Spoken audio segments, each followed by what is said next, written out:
At dahil nga na-request ng mais na bigas ang ating tita na galing Manila, bumili nga tayo sa Mabinay before tayo pumunta dito sa Kabankalan.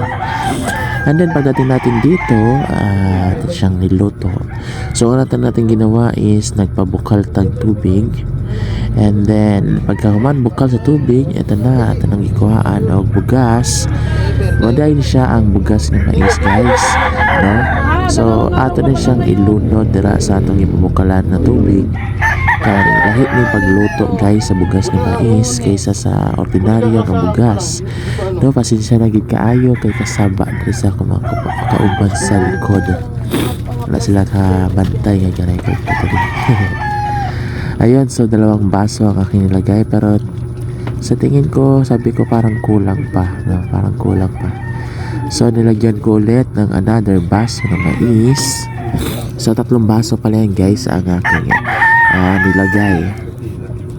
Pero sa paglagay ko ng ikatatlo, doon ko na-realize na parang nasobrahan naman ang ating paglalagay nitong mais sa ating tubig. So ang ginawa ko dyan, guys, hindi ko na na-videohan, dinagdagan ko ng tubig yan.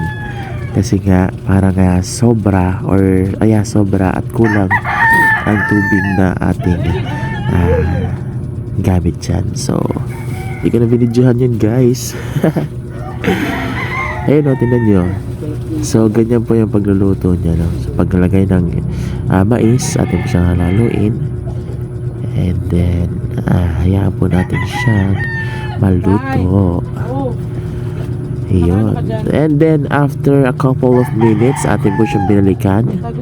Ayan na po, nilagyan ko na po ng tubig yan ulit.